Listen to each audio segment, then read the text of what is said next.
Obviously, following the 5th of April, we're now in the post-abolition period. The clock is ticking. We've only got until 2018 to do any reconciliation that schemes want to do. Obviously, there's more and more schemes actually doing this, and the big public sector schemes have now started to get their queries in with HMRC.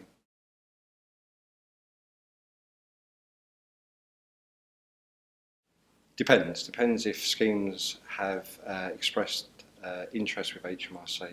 For those schemes that didn't before 5th of April, then unfortunately I'm guessing it's too late. For those schemes that have expressed interest, yes, reconciliation can happen now, but obviously the clock is ticking.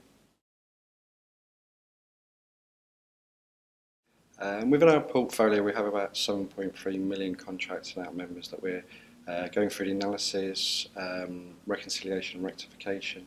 Of that 7.3 million, we've noticed that we have about 50% corresponding and match rate, so all of the items are good.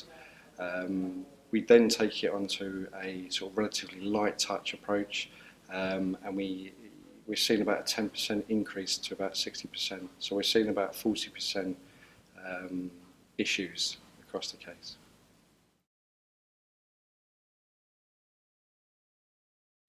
We believe in our experience that these projects will follow a robust project plan, following tight audit controls and full governance.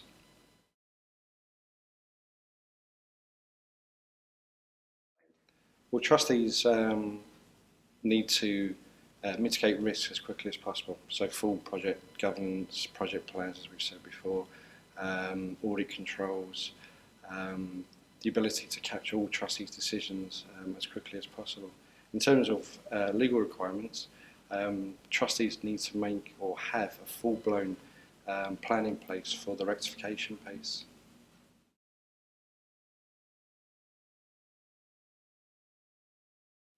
Now this is an interesting question. The TPR advocated for a £2 per week tolerance, but that was only on schemes that were in wind-up. Now, me personally, I believe that the tolerance question is a bit of a misnomer. First of all, it's the sort of, you're reconciling the figure at the end result of a calculation, and it's the inputs that we need to be reconciling, not the output.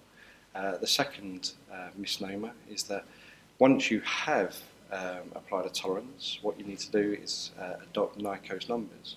By adopting NICO's numbers, you might be taking the right result, making it wrong, paying for a pleasure to make it wrong, and then paying members possibly arrears on top.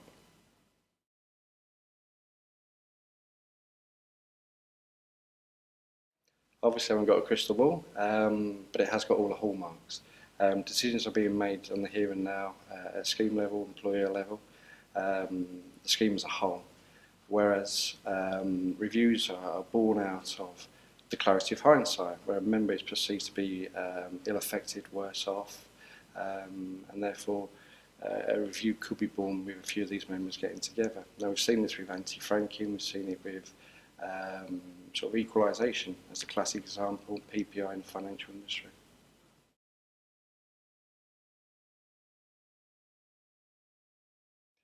Obviously the people, if they want to find out more, they can go to the HMRC's website, they can go to DWP, the TPR, subscription only, they can go via PASA, or they can contact myself at stewart.winter@equiniti.com.